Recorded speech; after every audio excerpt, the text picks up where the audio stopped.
If you look at the surface of the sun with that SOHO telescope, you see it's very,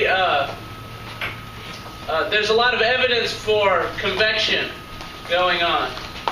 And so just from yesterday, this convection zone are atoms of hydrogen that absorb energy coming from the core through the radiation zone, and then when they get hot, they rise to the surface, and eventually they kind of bubble out on the surface. And they go in little circles. They show the kind of the circular root of these things. And so if you look at the surface of the sun, you can see these little bubbles all over the surface of the sun. And this is called granulation. There's a name for it, granulation. And one of those bubbles, this you see there is 5,000 kilometers. That's about the width of the United States. So they're pretty big bubbles. Okay? You could fit the state of Georgia probably right there in that little dark spot. But those bubbles are evidence that their theories about how energy comes through the sun are correct.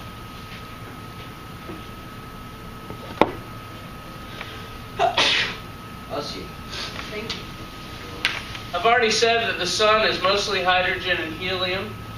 86% hydrogen, 14% helium, and very tiny decimal points of percentages of other things. This is the spectra of the sun, and all the little lines that we talked about earlier.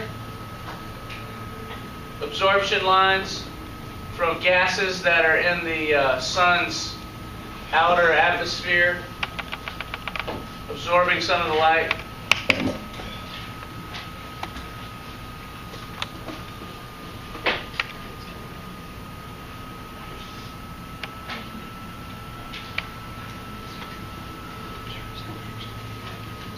Well, I was saying 84%, but apparently that's not right.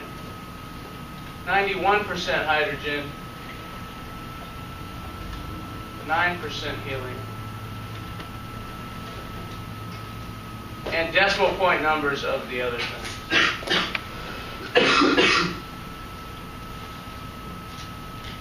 We'll talk about how all these other things come about.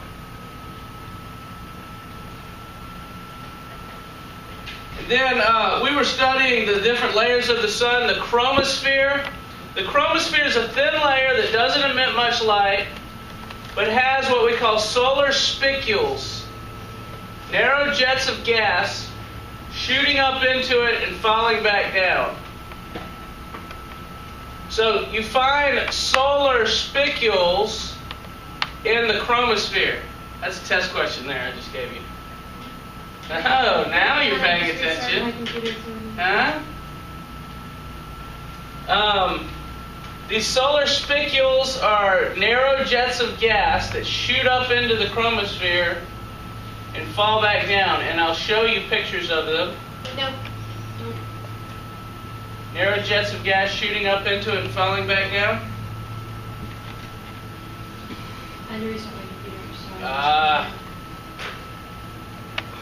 Chromosphere has solar spicules in it. Here you see this kind of reddish area right here. And it's kind of unevenly placed around going around the sun. That's during a solar eclipse. And here is a look at it. Again, there's 3,000 kilometers. That's about half across the United States. But these little lines that you see here are called solar spicules. gas shooting up from the surface of the sun.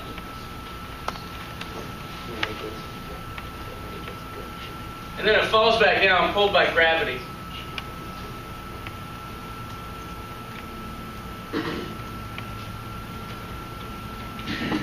See if they got video of it.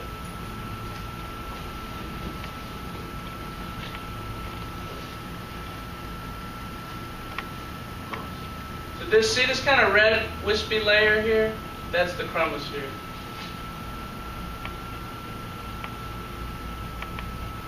It's pretty thin, so you don't see much of it. That's the photosphere, the surface of the sun. And you see some gas shooting up there? Sometimes it shoots up far.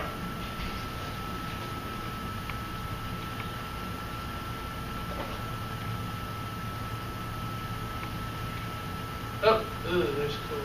It's like art. These two are brighter.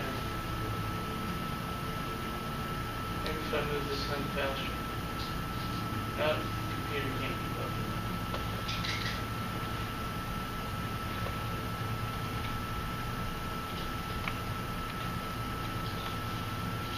This shows the granulation that I was talking about.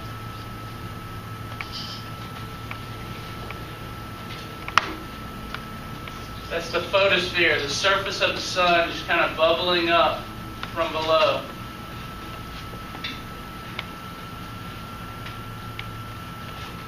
Sped up, they show a clock. I don't know why the two different pictures.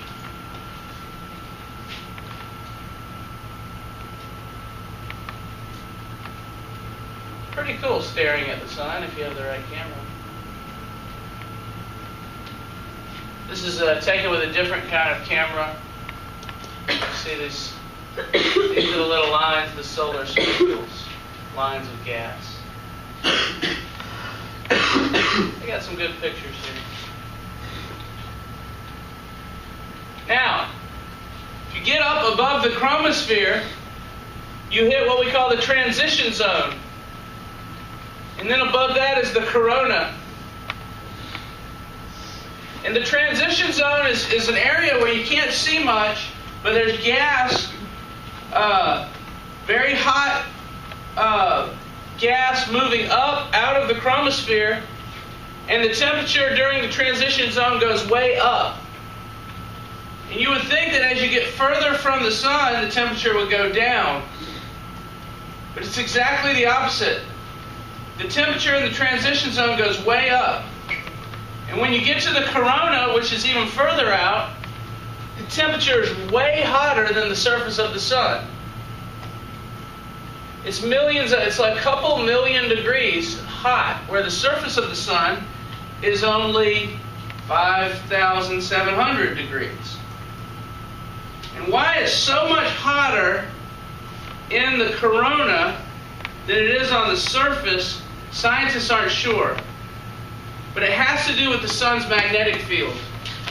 And the sun has this extremely strong magnetic field that is like the Earth's magnetic field. It surrounds the sun and it pulls some of the hot gases and moves the molecules around and somehow heats them up further out from the surface of the sun. So the transition zone is where the temperature goes up. And then the corona is further out. There's gas and it's really hot in the corona. So you would actually be cooler on the surface of the sun than in this corona. The high temperatures are thought to be due to the large magnetic fields on the sun. Get all that? So here's the sun during an eclipse, and all the white stuff you see there, that's the corona. That's above the chromosphere. And then the transition zone is a little area that leads into this. And it's so faint, this white area here is so faint that if the sun is not, if there's not an eclipse, you can't see it. it's outshined by the sun itself. It's hot. You would think it'd be brighter if it was hot, but it's not very dense. So because of its low density, it's not as bright.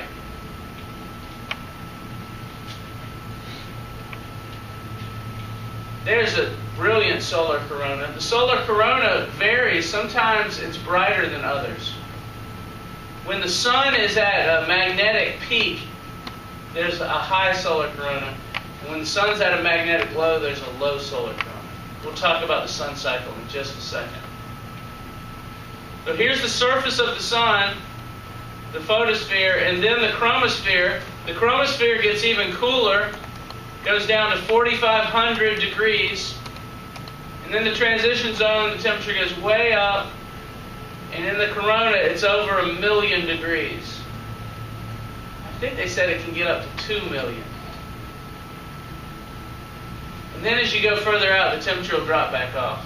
They don't finish this graph for us. This is the distance above the photosphere. Again, the photosphere is like the surface of the sun. And so all of this, the chromosphere, the transition zone, and the corona, is like above the surface. It's kind of like the sun's atmosphere. Even though the sun isn't really a planet, so you don't really call it an atmosphere, but I guess you can think of it like that. So I could ask a multiple choice question like, which of the following layers are the hottest? A, photosphere, B, chromosphere, C, transition zone, D, corona. What would you say, McLean? B. Yes. Huh? See? You ever do that? Do you ever try to think of what kind of test questions I might ask? In my sleep sometimes. Wait, it is TMI. Did it still say TMI? Do what now? If the sun has its own magnetic field, then how come it won't block out its own radiation? It's not strong enough to absorb all the radiation and contain it. There's so much stuff coming off the sun that it'll get through its own magnetic field. But the magnetic field can move it and bend it and shape it. And so that's what we're going to see here. The first thing about the sun's magnetic field, or one of the things that the sun's magnetic field does, is cause sunspots. And when we look at the sun with our telescope, you'll see them. Sunspots on the surface of the sun are cooler areas caused by the magnetic fields on the sun. They consist of an umbra and penumbra region. Do you remember seeing those words, umbra and penumbra, before? Where? Solar eclipse. Eclipses. Well, they apply to sunspots too. The umbra is the middle of the sunspot. That's the coolest. And the penumbra are the edges of the sunspot. It's a little warmer. Sunspots are due to magnetic field lines that enter and exit the surface of the sun. Which one did you say was warmer? The penumbra is hotter than the umbra. The umbra is the coolest spot in the middle. And so, Earth's magnetic field, let me get the Earth for you.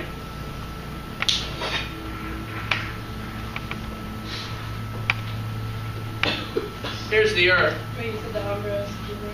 The umbra is cooler than the penumbra. Are you getting this, Leah? The magnetic field lines of the Earth come out of the North Pole and kind of go around and come into the South Pole. And the sun's got something similar, but the magnetic field can get, because of the sun has what we call differential rotation, the magnetic field gets all weird in the sun at times. I'll show you a video that shows it real well. And you can have magnetic field lines coming out of the center of the sun and going back. Coming out of the sun and going back. In the places where the magnetic field comes out of the sun and goes back, it pulls material out of the sun. And you get big loops of material coming out of the sun and going back in. In the place where all that material comes out, there's not as much stuff, so it's cooler. In the place where it goes back in, there's also not as much stuff, and it's cooler. Because a lot of the material is extended out and actually going down into the sun as well. So it creates these magnetic areas where material is lacking, and you get cooler areas. And that's why sunspots occur in pairs, because the magnetic field goes out of the sun and comes back in. And if you look at it from the side, you can see the material coming out and going back in. But if you look at it face on, you'll just see the spots, because the material is so little, there's not much of it. The only way to see it is against a dark background if you're looking from the side. Looking into space during a solar eclipse, which is rare.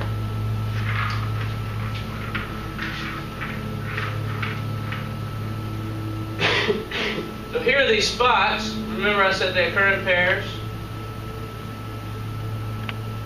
They're not always even looking. So even though there's a pair of them there, that one's bigger looking than that one. There's a small pair. That's a big pair.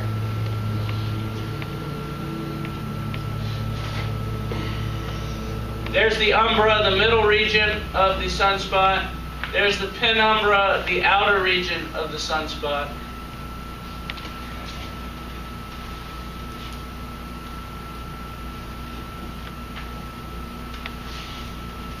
One of the things Galileo did was he looked at the sun with a telescope, and he could see that the sunspots were moving.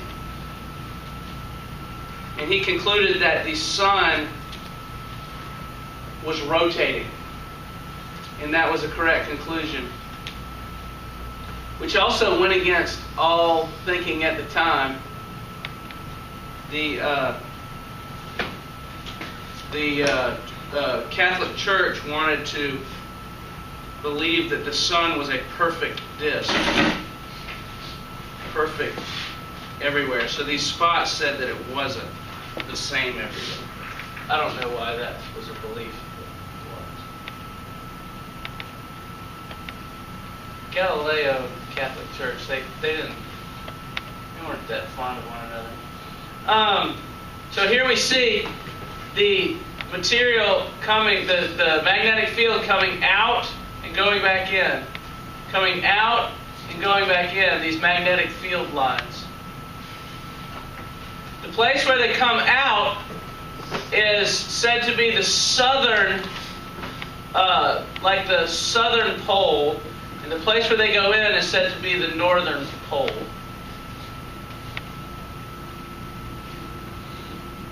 So, and it goes in reverse.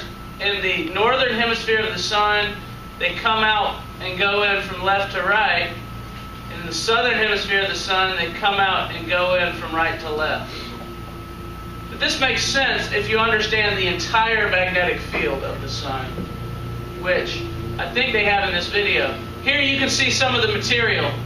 This is taken with an ultraviolet telescope, and you can see the material there.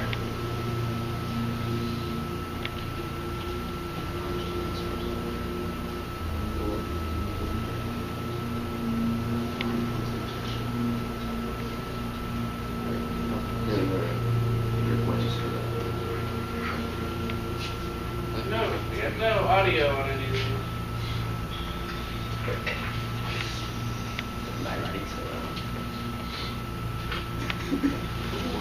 That's good though. That's your like worst one.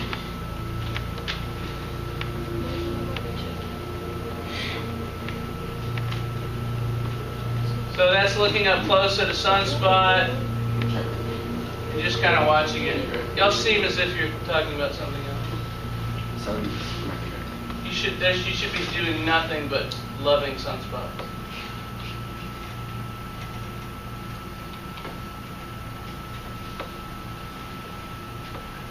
So the reason why they form is due to the contortion of the sun's magnetic field caused by the sun's differential rotation.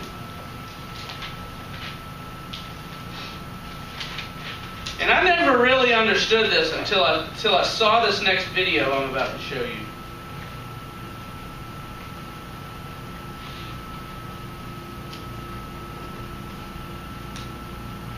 So here are magnetic field lines as they would normally go through the sun.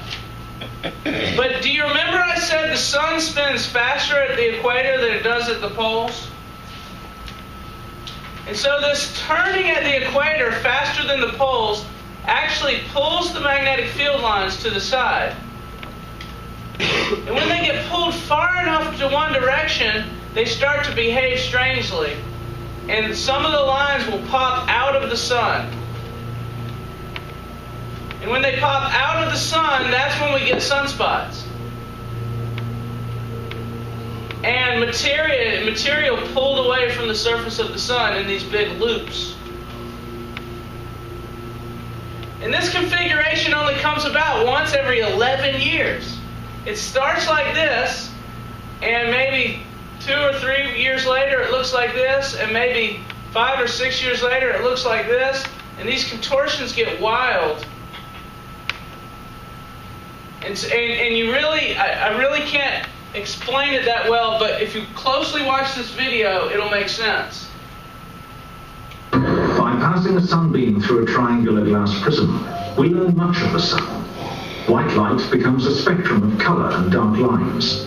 They reveal the solar composition: 70% hydrogen, 28% helium, and 2% heavier elements, such as iron.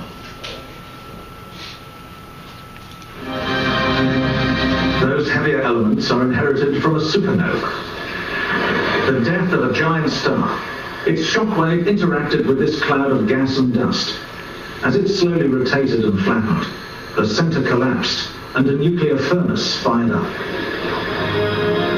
5 billion years ago, our sun was born, and from the surrounding disk, the planets began to form. Our own planet would fit inside the sun over 1 million times.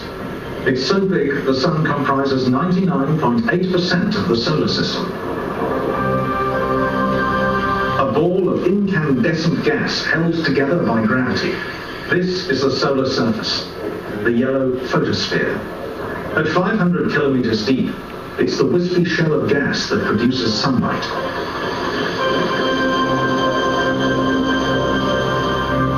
Real pictures of the photosphere, bubbling granules, each the size of Texas.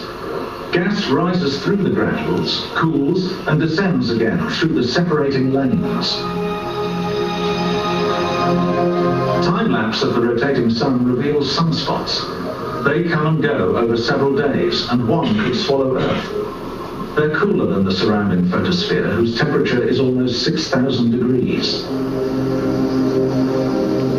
The dark center of a sunspot, the umbra, is just 4,000 degrees. Its warmer periphery, the penumbra, is 5,300 degrees. This comparative coolness is caused by local magnetic fields. Their intensity suppresses currents, bringing hot gases from the convection zone below. Through an 11-year transition, a spotty sun can become virtually spotless. The cycle is closely linked with the vast magnetic field that swirls and loops through and about the sun. Every 11 years or so, the field reverses as the magnetic poles flip. 11 years on, it'll happen again. Since the sun isn't solid, the surface spins at different speeds. The equator rotates once in 25 days. At the poles, it's 34. This tangles and distorts the magnetic field. From maximum solar activity, Okay, that was the part that shows you what's happening there with the magnetic field. So they've sped up 11 years into just a few seconds here. And so you watch the magnetic field lines. Since the sun isn't solid, the surface spins at different speeds. The equator rotates once in 25 days. At the poles, it's 34.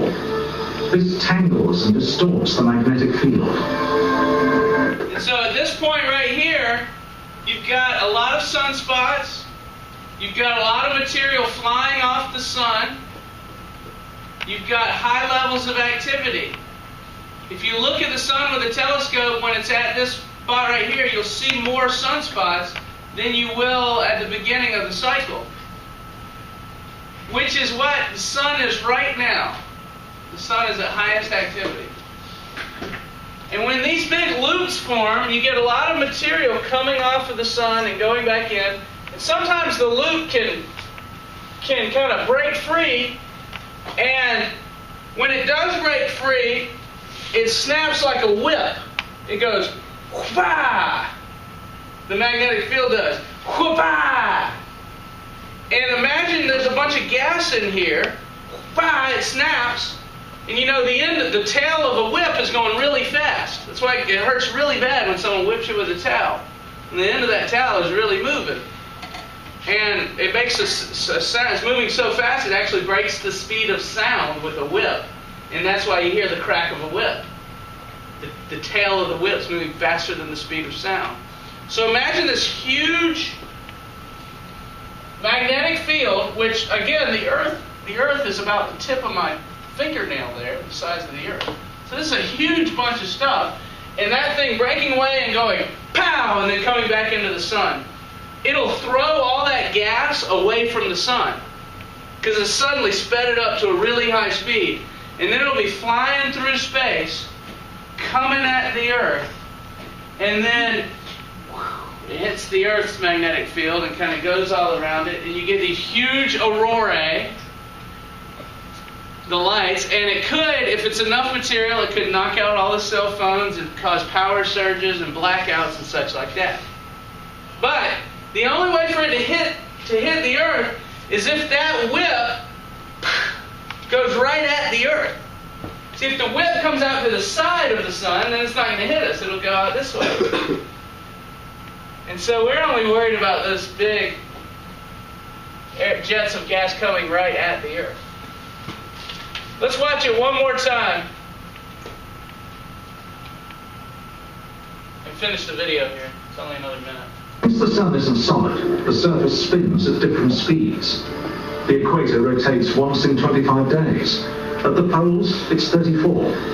This tangles and distorts the magnetic field. From maximum solar activity, X-ray images show the cycle through minimum activity, when there are few sunspots, with a return, as the spots increase, to maximum activity. Again, this is solar minimum. And here's solar max.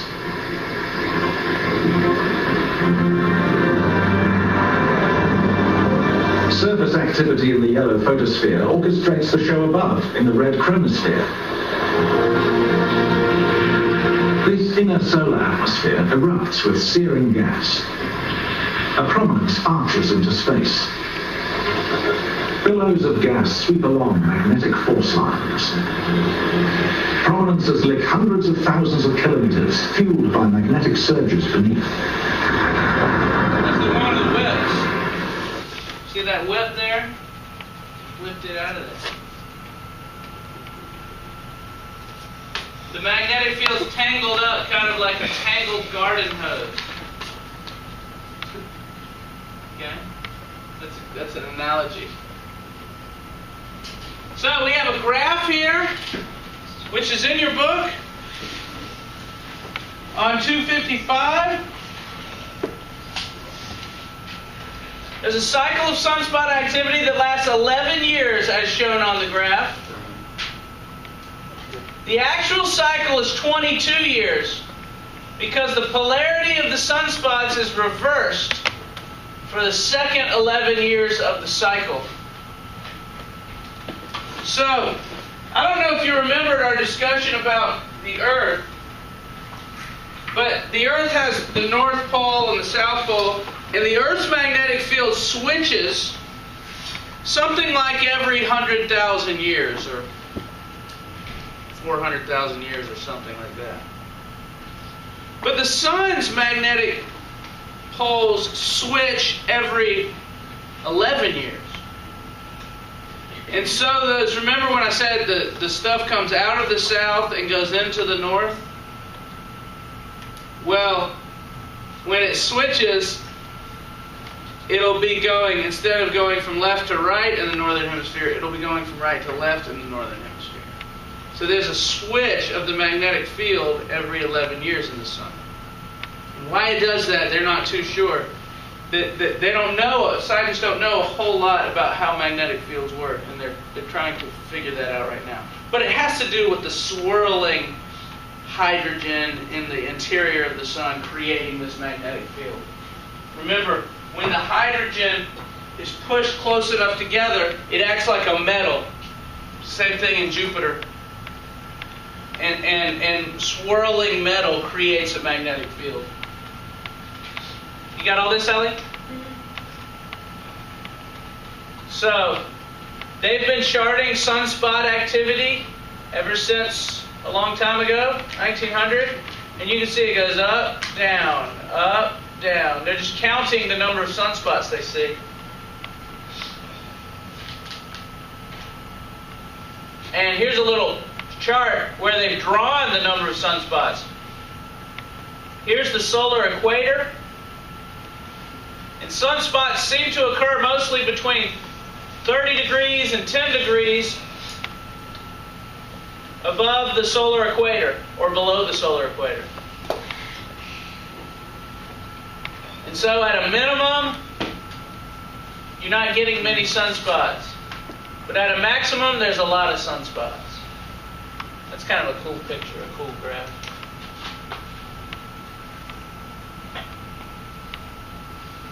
So it's an 11-year, every 11 years you get a peak, which we're at right now. We're at a peak cycle right now. And then 5.5 years later, it's a low. 5.5 years later, it's a peak. 5.5 years later, it's a low. So there's a peak every 11 years.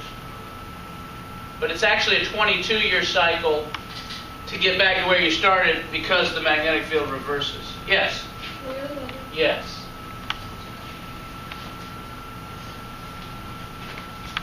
The Maunder minimum.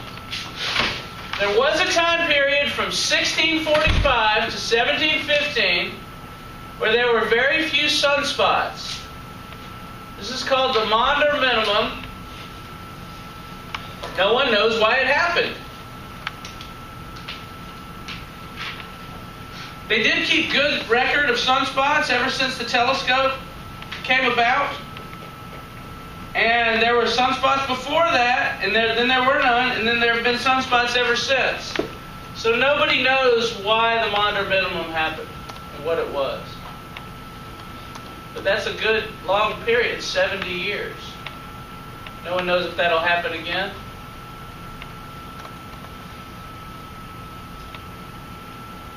So here there was a time period where there were very few sunspots. And now, and sunspots have been... There's another time period around 1800 where there weren't many.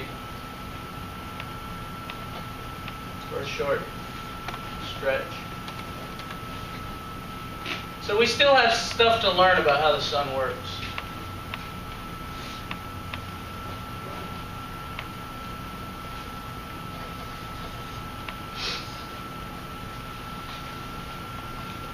Sunspot groups can lead to active regions on the sun's surface that produce solar prominences, sheets of glowing gas ejected from the sun's surface. So, that big loop right there, that's a solar prominence. A whole bunch of stuff following the magnetic field out of the sun. And that'll fall back into the sun. We call that a solar prominence. And you can see it's huge. It's about half as big as the sun is. There's another solar prominence. This is kind of a famous picture. It looks like a ghost or spirit. A lot of people have this on a poster. Y'all like that? Get a poster of that and frame it. Put it in your room. Then there are things called solar flares, like explosions on the surface of the sun due to magnetic instabilities. And you can have a big boom. Because the magnetic field can come shooting out of the sun suddenly, it throws a bunch of material. You can see some of it's looping back around, but there's a solar flare. And again, if a solar flare occurs in the direction of the Earth, it can shoot stuff at the Earth. Protons and electrons, hydrogen gas, coming through the space towards the Earth. It takes days for it to reach the Earth. There's another picture of a solar flare. You see a solar flare happening?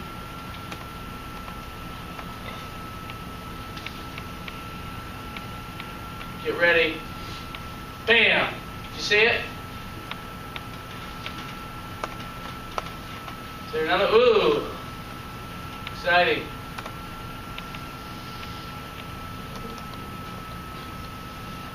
No? Not exciting? There's another one. Did you see that one? Are there really like a ton? Yeah, I mean, this is highly sped up. You see the average there. Boom! There was another one.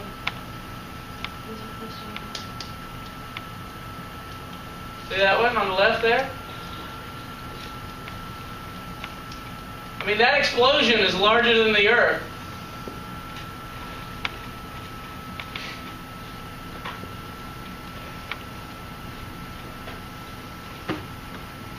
The May 12, 1997 solar flare event.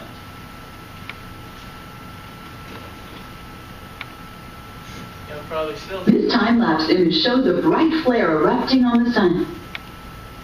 The green false color actually represents the view of the sun in ultraviolet light.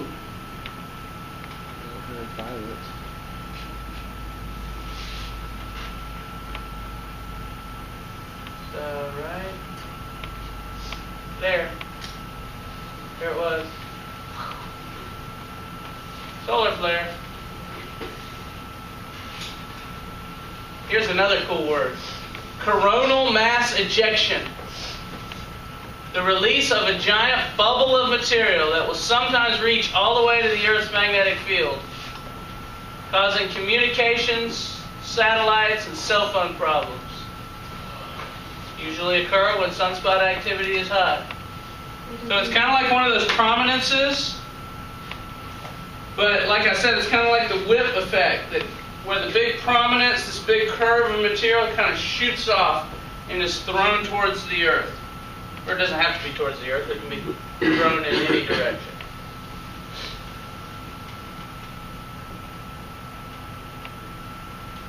Huge mass ejection of material. Go. Look at it. This is a telescope that has a dark thing in front of it to block out the sun so you can see the stuff on the edges. Yeah, hold on just a second. The coronal mass ejection is material traveling through space, and it will actually hit the Earth. And there's the Earth with its little magnetic field, and this magnetic field interacts with the Earth's magnetic field.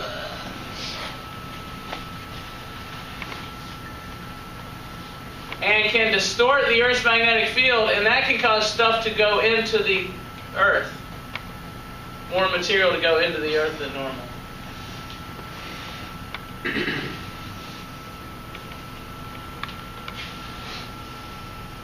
A coronal mass ejection.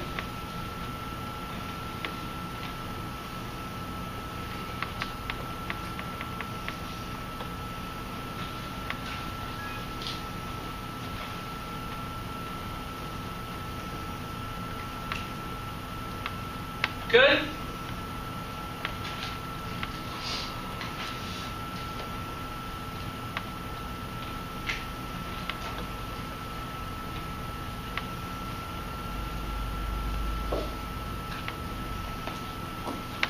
we go, a little coronal mass ejection for you. I just like that phrase.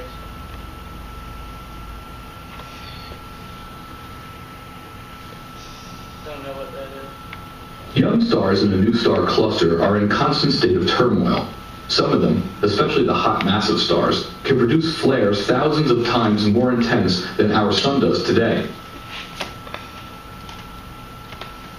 Here we see one such star launching a huge flare. Such flares could significantly affect life on any nearby planets, one of which is shown here being irradiated in blue light as the flare passes by.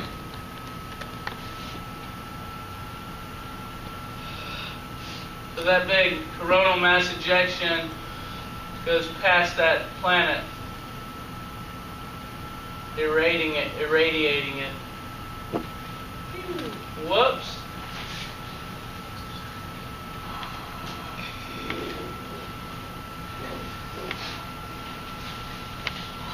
Okay.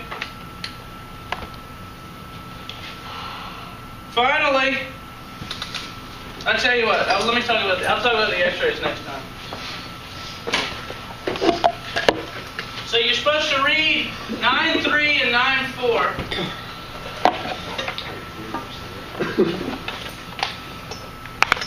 And we're continuing our sun video. I just have so much going on right now, like a lot to plan a party.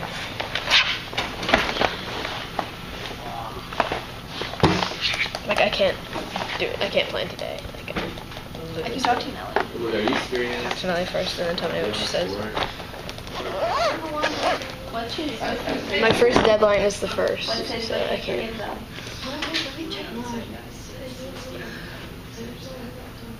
What is it? So, When Scott can do the writing section and make that season. I did the writing section. Not really sure. What's that? Yeah, do the writing section at all. No, I still got my scores. Got a 21. You got them, but you get them 2 weeks later, right? No, my mom said like call it. You don't do the writing section? I did do the writing section. For centuries to come. And wherever you happen to be, if there's a moon between you and the sun, there will be an eclipse.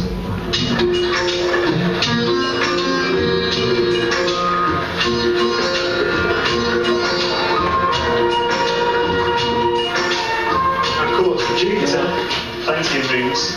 And this is a rare picture taken by the Hubble Space Telescope in spring 2004, where you can see the shadows of 3 moons on the surface, 3 eclipses simultaneously.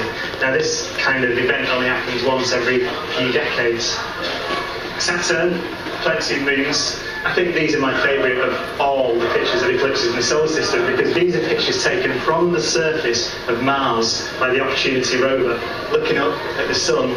And you can see Mars's moon Phobos as it makes its way across the disk of the sun.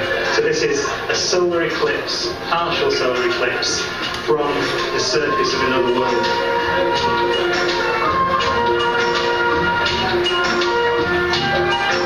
The astronomers of the future will discover that these partial eclipses can never measure up to the ones back home.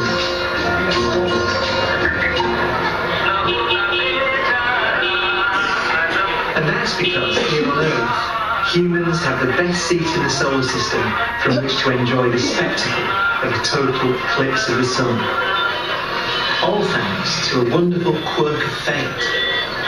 And the sun is 400 times the diameter of the moon, but by sheer coincidence it's 400 times further away from the Earth.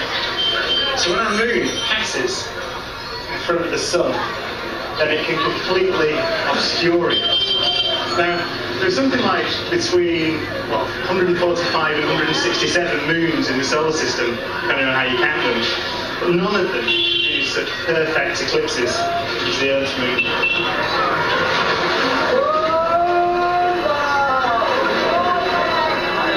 This accidental arrangement of the solar system means we're living in exactly the right place, and tomorrow morning, exactly the right time to enjoy the most precious of astronomical events.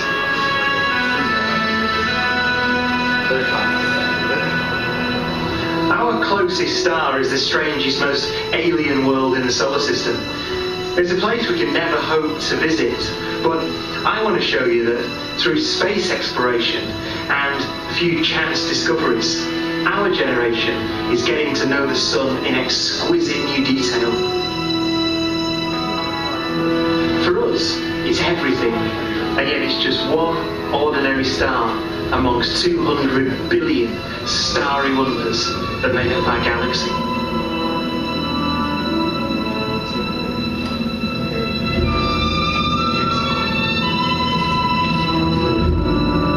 This is the remote frontier of the solar system, a dwarf planet known as Sedna.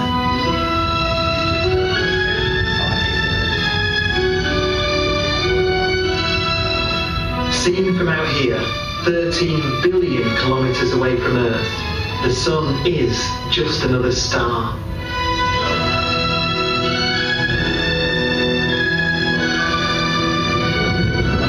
Uranus is 10 billion kilometers closer in, but even so, sunrise is barely perceptible. The Sun hangs in the sky 300 times smaller than it appears on Earth.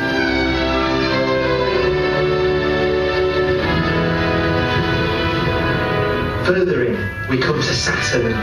Its spectacular rings reflect the Sun's light onto its dark side.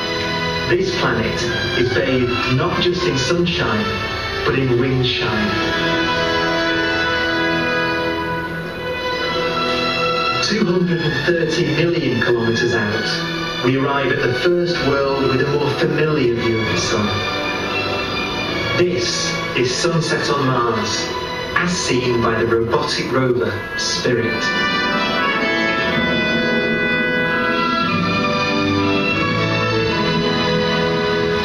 Past Earth, 150 million kilometers out, we continue to head to the heart of the solar system.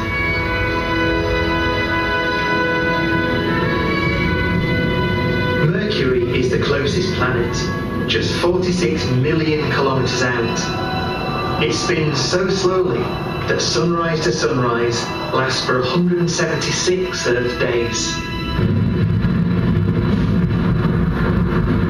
Beyond, there is nothing but the naked sun.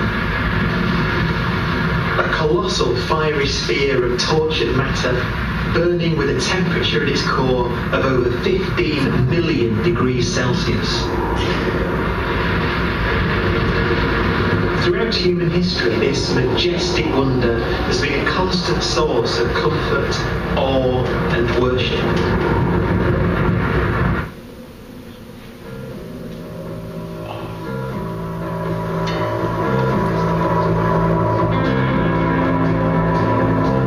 This is Death Valley in California, regularly the hottest place on the planet. And today, the count says it's 111 degrees Fahrenheit, 45 degrees Celsius.